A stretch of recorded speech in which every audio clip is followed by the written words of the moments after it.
सुप्रभातम। आज की योग कार्यशाला में आप सभी का मनपूर्वक स्वागत। प्रार्थना से हम कार्यशाला की शुरुआत करेंगे। आपके दोनों पांवों पर किसी भी प्रकार का तनाव नहीं है, इसे देखिए मनोचक्षु से।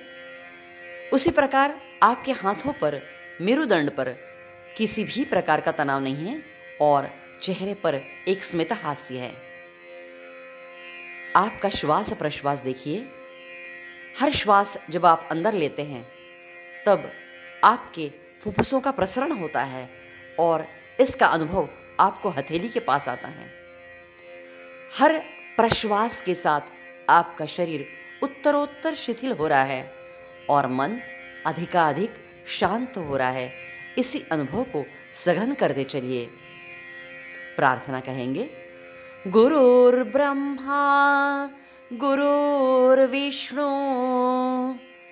गुरुर्देवो महेश्वरा गुरुः साक्षात् परब्रह्म तस्मै श्री गुरवे नमः। तस्मै श्री गुरवे नमः। तस्मै श्री गुरवे नमः। धीरे धीरे दोनों हाथ सामने लीजिए और उत्कट आसन में आकर हमें वज्रासन में बैठना है। पाँव की एड़ियाँ ऊपर उठाइए, घुटने सामने ले जाइए, धीरे धीरे नीचे बैठ जाना है। हाथ दोनों घुटने पर रखकर घुटने टिका देना है और बाद में एक एक पाँव सीधा करना है। बैठे हुए आसन की स्थिति। दोनों पाँव सामने हैं हमारे, पाँव की उंगलियां अपनी तरफ खींची हैं और हथेलियां जमीन पर लगी है और हथेलियां सामने की ओर है। तो ये बैठे हुए आसन की स्थिति हो गई। अब एकम में हमें वक्रासन हम करने जा रहे हैं आज। एकम, दाहिना पाँव घुटने से मोड़कर बाएं पाँव के घुटने के सामने रखना है।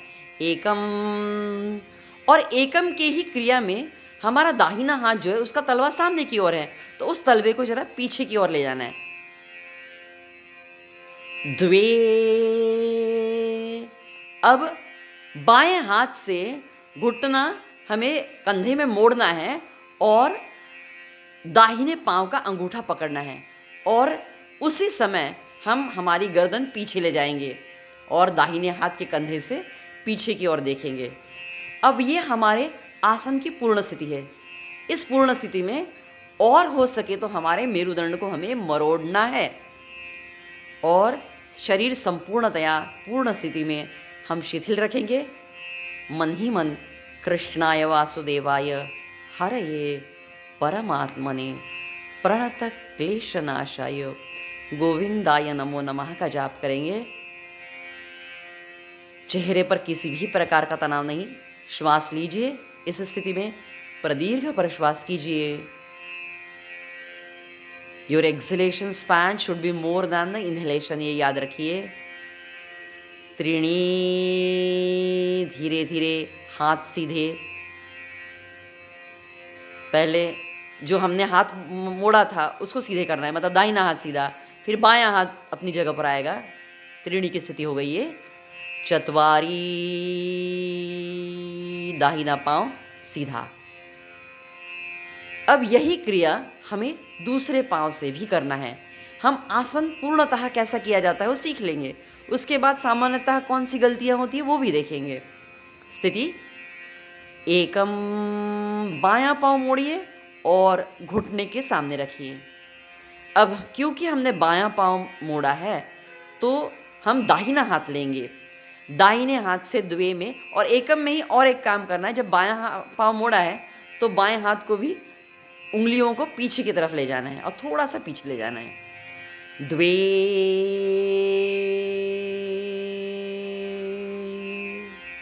अब इस स्थिति में हम पीछे देखेंगे। संपूर्ण शरीर शिथिल रहेगा और मन ही मन हम कृष्णाय वासुदेवाय का जाप करेंगे। साथ ही साथ हमारा प्रश्वास जो है थोड़ा प्रदीर्घ करने का प्रयास करेंगे। चेहरे पर किसी भी प्रकार की थकान नहीं।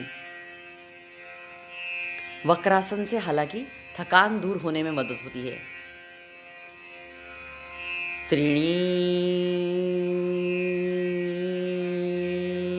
दाहिना हाथ सीधा कीजिए और बायां हाथ जिसको मोड़ के पीछे लिए गए थे उंगली उसको भी सीधा करना है त्रीणी में।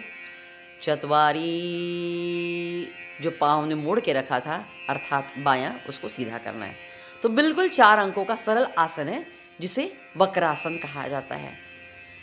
अब इसमें गलतियां क्या करते हैं, कई लोग क्या करते हैं, जब हम दाहिना पाँव मोड़कर बाएं पाँव के घुटने के सामने रखने के लिए कहते हैं तो ऐसा ना करते हुए उसको उस साइड कर देते हैं। तो ये जो अभ्यास है ये थोड़ा एडवांस स्टेज में करना है, मतलब 8 दिन जब हम सीधे पाँव रखकर ही सराव कर सकने के बाद ही इसका अभ्यास हम कर सकते हैं। तो इसमें जब हम पाँव इस साइड ले जाते हैं तो इसमें थोड़ा ज़्यादा तनाव आता है।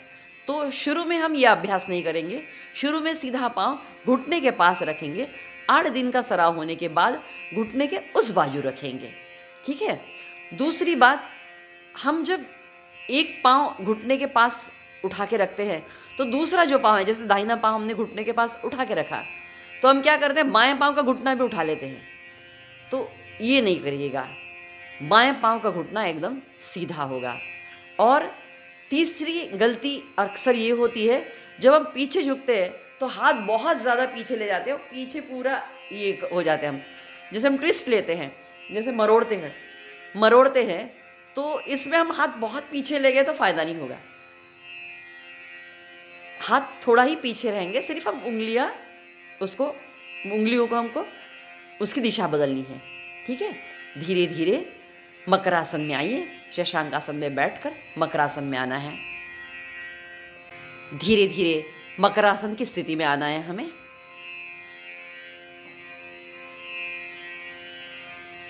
रिलैक्स योरसेल्फ, एड़िया अंदर की ओर, मकरासन की स्थिति। दोनों पांव की उंगलियां शिथिल छोड़ दीजिए, उंगलियों से लेकर कमर तक संपूर्ण शरीर शिथिल, आपका मेरुदंड शिथिल, हथेलियां शिथिल, गर्दन जिस स्थिति में आपको सुविधाजनक हो उस स्थिति में रखिए। आज हमने वक्रासन सीखा, स्वामी कुवलानंद जी की देन है वक्रासन। कुछ लोग जिन्हें पूर्ण मत्स्येंद्रासन नहीं जमता उनके लिए अर्ध मत्स्येंद्रासन है, लेकिन कुछ स्थूल लोग जो होते हैं या जिनकी बॉडी बहुत स्टिफ है उनको अर्ध मत्स्येंद्रासन भी करना संभव नहीं होता है। तो उन सभी लोगों के लिए वक्रासन एक उत्तम आसन है जिसमें हमें 95% बेनिफिट्स अर्ध मत्स्येंद्रासन के मिलते हैं। जब हम वक्रासन करते हैं तो हमारे उदर स्थित जो महत्वपूर्ण अवयव है, जैसे कि हमारा यकृत है, किडनीज है, पैनक्रियाज है, ये सभी अवयव विशेष रूप से लाभान्वित होते हैं। हमारे मेरुदंड को उत्तम ट्विस्ट मिलता है, इसके कारण हमारे स्पाइन का ब्लड सर्कुलेशन इम्प्रूव होता है। तो जब कभी हमारे स्पाइन में रिजिडिटी आती है तो कई प्रॉब्लम्स होना प्रारंभ होता है। तो स्पाइन की रिजिडिटी दूर करने के लिए वक्रासन बहुत महत्वपूर्ण है। इससे हमारे स्पाइन की रिजिडिटी दूर होकर एजिलिटी बढ़ती है।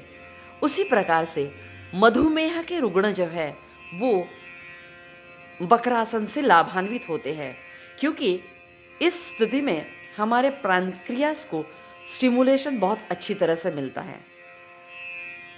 ओबेस लोगों के लिए वक्रासन एक वरदान है।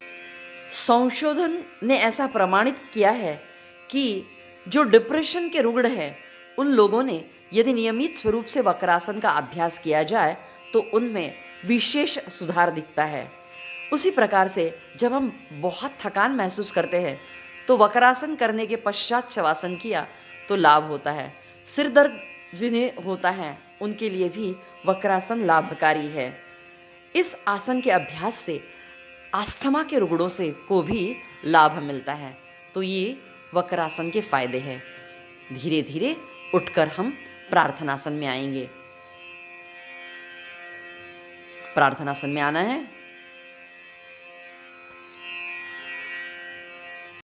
प्रार्थना स्थिति। ॐ पूर्णमदः पूर्णमिदं पूर्णात् पूर्णमुदच्यते पूर्णस्य पूर्णम् आदाय पूर्णम् एवावशिष्यते। ॐ शान्ति शान्ति शान्तिः। सद्गुरु श्री जनार्दन स्वामी महाराज की जय।